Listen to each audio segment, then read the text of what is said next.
Hello guys, आज मैं the लेजरस effect movie जो 2015 में रिलीज हुई थी उसका शॉर्ट एक्सप्लेनेशन लाया हूँ। इस मूवी की IMDb रेटिंग है 5.2। यह एक अमेरिकन हॉरर थ्रिलर मूवी है और मैं आपको यह हाईली रिकमेंड करता हूँ कि आप इस मूवी को एक बार जरूर जाकर देख लें। यहाँ पे गैस कहानी शुरू होती है एक यूनिवर्सिटी से, जहाँ 4 लोग एक लैब में रिसर्च कर रहे होते हैं, जिनमें मेडिकल रिसर्चर डॉक्टर फ्रैंक, उनकी फियांसे जोई और उनके 2 असिस्टेंट निको और क्ले होते हैं। जहाँ जोई एक वीडियोग्राफर ईवा के साथ आती है जो इनके द्वारा कर रहे एक्सपेरिमेंट को रिकॉर्ड करेगी और फिर ये लोग अपने रिसर्च के बारे में बताते हैं कि ये लोग एक सीरम बना रहे हैं जो कोमा में फंसे पेशेंट का इलाज करेगा और इसका कोड नेम लाजरस है। इसके बाद गाइज हमें अगले सीन में दिखाया जाता है कि ये लोग एक मरे हुए डॉग को लाते हैं एक्सपेरिमेंट करने के लिए, जिसकी दोनों आंखों में मोतियाबिंद होता है। ये एक्सपेरिमेंट से मरा हुआ डॉग अचानक ही वापस आ जाता है और उसकी दोनों आंखों की मोतियाबिंद अजीब तरह से बिल्कुल ठीक हो चुकी थी। इसके कुछ टाइम के बाद ये लोग नोटिस करते हैं कि डॉग काफी स्ट्रेंज बिहेव कर रहा है और अग्रेसिव नेचर का होता जा रहा है, जो नॉर्मल से बहुत ही अलग। यहाँ पे हमें मूवी के कुछ सीन में हुआ डॉग स्ट्रेंज चीजें करता हुआ दिखाया जाता है, जैसे वह मिडनाइट को जोई के बेड पे अचानक ही आकर उसे घूरने लगता है। खैर, अब सीन शिफ्ट होती है और हमें अगले सीन में दिखाया जाता है कि यूनिवर्सिटी की डीन को इनके कर रहे एक्सपेरिमेंट के बारे में पता चल चुका है और वह इस एक्सपेरिमेंट को बंद कर देती है, क्योंकि इनका एक्सपेरिमेंट कोमा पेशेंट का इलाज करने की जगह एनिमल पर बिना परमिशन एक्सपेरिमेंट कर रही थी। और साथ ही ये भी पता चलता है कि एक बहुत बड़ी फार्मास्यूटिकल कंपनी इनकी रिसर्च पे फंडिंग कर रही कंपनी को खरीद चुकी है और वो लोग आकर इनके द्वारा रिसर्च को लेकर चले जाते हैं और अब वो इस लैब में नहीं आ सकते, उन्हें यह भी पता चलता है। इसके बाद ये लोग इस एक्सपेरिमेंट के बंद हो जाने से बहुत ही दुखी थे। जो इनकी 4 सालों की मेहनत थी अब सब खत्म हो चुका था। इनके पास कोई प्रूफ भी नहीं था कि ये सीरम इन लोगों ने ही बनाया है। यहाँ पे गैस फ्रैंक आइडिया देता है कि हमें इस एक्सपेरिमेंट को दोबारा करना चाहिए। इसके बाद ये लोग रात में छुप कर लैब में चले आते हैं और उस एक्सपेरिमेंट को दोहराने के लिए दूसरा मरे हुए डॉग को लाते हैं। यहाँ पे जोई एक्सपेरिमेंट को शुरू करने के लिए बिजली की स्विच ऑन करती है, तभी अचानक ही उसे जोरदार शॉक लगता है और लाइट चली जाती है। तभी फ्रैंक जो जोई का फियांसे था उसे चेक करता है तो उसे पता चलता है कि जोई की नब्ज चलनी बंद हो चुकी है, जिसका मतलब था कि जोई इलेक्ट्रिक शॉक के कारण मारी जा चुकी है। यहाँ पे गैस फ्रैंक को काफी गहरा सदमा लगता है और वह अब इस एक्सपेरिमेंट को जोई पे ही करना शुरू कर देता है। ये लोग इस एक्सपेरिमेंट को शुरू करते हैं और जोई के ब्रेन में ये सीरम डालते हैं। तभी सिक्योरिटी गार्ड आ जाता है और ये लोग छिप जाते हैं। तभी गार्ड के जाते ही ये लोग जोई को अजीब तरह से बैठे हुए देखते हैं, यानी जोई एक्सपेरिमेंट से वापस जिंदा हो चुकी थी।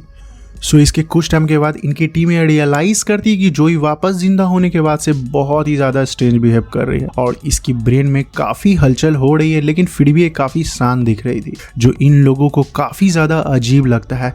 इसके बाद जोई फ्रैंक को बताती है कि ये मरने के बाद सीधा हेल में फंसी हुई थी, जिसमें कुछ लोग एक रूम में लॉक थे और नड़ की आग में लगातार जलते जा रहे थे और उससे हेल्प मांग रहे थे। और वो बताती है कि वहां उनकी दर्द को उसने काफी लंबे समय तक महसूस किया था, जिसके कारण वह काफी ज्यादा डरी हुई दिख रही थी, जबकि असल में दोस्तों यहाँ तो उसे मरे हुए मात्र 1 घंटा ही हुआ था। इसके बाद हमें कुछ सीन से यह भी पता चलता है कि जोई अब टेलीकिनेसिस और टेलीपैथी जैसी चीजें भी कर सकती है, यानी वह किसी भी चीज को बिना छुए ब्रेन से ही कंट्रोल कर सकती है और दूसरों की मन की बातें बहुत ही आसानी से जान सकती है। और यही नहीं दोस्तों, वे दूसरे से ब्रेन के थ्रू कम्युनिकेट भी कर सकती थी। इसके बाद गाइज हमें दिखाया जाता है कि ईवा भी जोई की उसी हेल वाली ड्रीम में ट्रैप हो जाती है, जहां उसे एक छोटी बच्ची दिखाई देती है जो लिफ्ट से भाग रही थी और फ्रैंक जब उसे जगाता है तो वह पाती है कि सच में उसके हाथ जल चुकी है। इन्हें यह समझ आ जाता है कि ये सारा कुछ जोई ने ही किया है। अब गाइज सीन शिफ्ट होता है और हमें दिखाया जाता है कि निको एक रूम में आ जाता है और तभी वहां अचानक से जोई आ जाती है और उसे किस करने लगती है।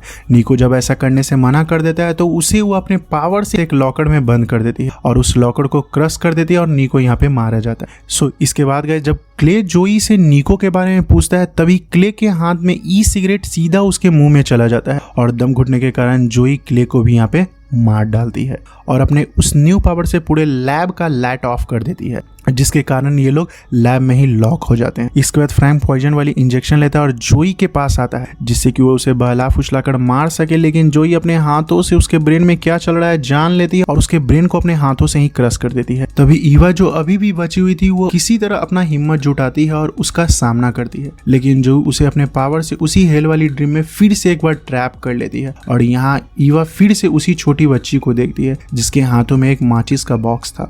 अब यहाँ पे जाकर गाइज हमें मूवी का मेन और सबसे इंटरेस्टिंग प्लॉट पता चलता है कि घर में आग और किसी ने नहीं बल्कि इसी छोटी बच्ची ने लगाया था, जिसके कारण इसके पड़ोसी मारे गए थे। और सबसे इंटरेस्टिंग बात तो ये थी कि ये बच्ची और कोई नहीं बल्कि जोई थी। जी हाँ दोस्तों, जोई की गलती के कारण ही इसके पड़ोसी मारे गए थे, जिसका वो अक्सर नाइटमेयर देखा करती थी। सो यहाँ पे ईवा मौका पाती ही जोई को पॉइजन वाली इंजेक्शन लगा देती है और जोई मारी जाती है। इसके बाद कुछ लोग आते हैं और ईवा की मदद करने लगते हैं। काश गाइस ये सारी बातें सच होती, असल में जोई अभी भी मरी ही नहीं थी, बल्कि उसके द्वारा दिखाया जा रहा ये सब बस एक इल्यूजन था, यानी आंखों का एक भ्रम था। सो इसके बाद जोई ईवा को मार देती है और वो मूवी यहीं पे खत्म हो जाती है। इसके बाद हमें मूवी के एंडिंग सीन में दिखाया जाता है कि जोई ये एक्सपेरिमेंट फ्रैंक के डेड बॉडी पे कर रही है। सो यहाँ पे मूवी के एंडिंग सीन से ये लगता है कि इसका कोई नेक्स्ट पार्ट जरूर आएगा। सो अब गाइस इस मूवी को देखने के बाद आपके मन में एक सवाल तो जरूर आ रहा होगा कि जोई को ये पावर कैसे मिली। तो अगर आपने लूसी मूवी देख रखी है तो आपको पता ही होगा कि हम अपने दिमाग का एक बार में 10% हिस्सा ही इस्तेमाल करते हैं, लेकिन यहाँ पे जोई के मौत से वापस आने के बाद से वो अपने दिमाग का पूरा इस्तेमाल कर रही थी। यानी ये सीरम के कारण वो अब टेलीकिनेसिस और टेलीपैथी जैसी चीजें भी कर पा रही थी और लोगों को इल्यूजन तक दिखा रही थी,